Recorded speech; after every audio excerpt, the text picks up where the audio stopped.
Hi friends, ఈరోజు మా ice కిచెన్లో కరివేపాకు కారపొడి తయారు చేస్తున్నాను. దానికోసము 100 గ్రామ్స్ కరివేపాకు కడిగి మంచిగా ఆరబెట్టాను.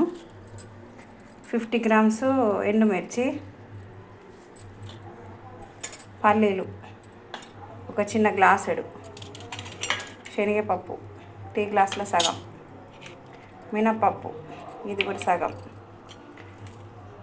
మిరియాలు మెంతులు టేబుల్ స్పూన్, ధనియాలు ఒక 3 టేబుల్ స్పూన్లు, జీలకర్ర ఒక టేబుల్ స్పూన్, పసుపు ఒక టేబుల్ స్పూన్, ఒక 2 వెల్లుల్లి, రుచికి సరిపడా సాల్ట్ దొడ్డుపై వాడాలి, టేస్ట్ బాగుంటుంది. ఇప్పుడు తయారు చేద్దాము. గిన్నె పెట్టుకొని ఆయిల్ పోసుకోవాలి. ఒక 3 టేబుల్ స్పూన్ల ఆయిల్ పోసుకొని ఒక్కొక్కటిగా వేసుకోవాలి.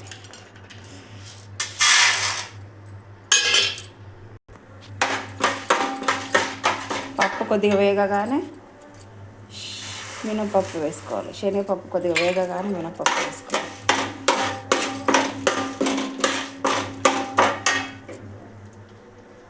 మీడియం సైజ్ పెట్టుకోవాలి, మంట హై పెట్టుకోవద్దు. ఇది కొద్దిగా వేగింది, పల్లీలు వేసుకోవాలి.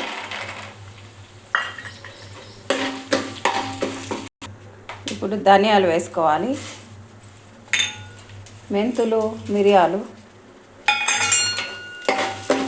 కొద్దిసేపు వేగించాలి. ఎండుమిర్చి వేసేసుకోవాలి.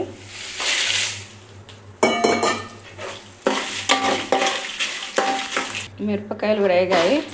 ఇప్పుడు కరివేపాకు వేసుకుందాం.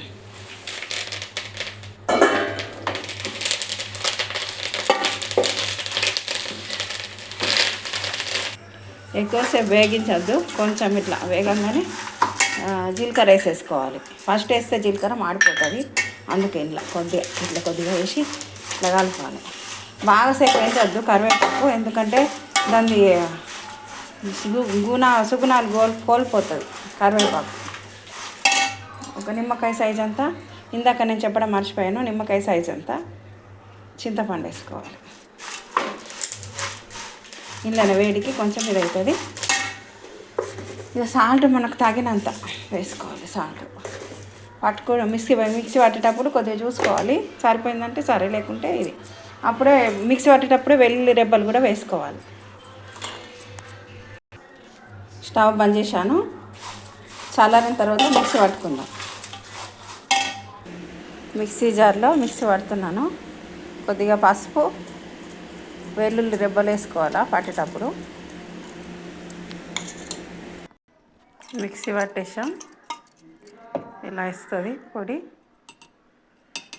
చాలా బాగుంటుంది.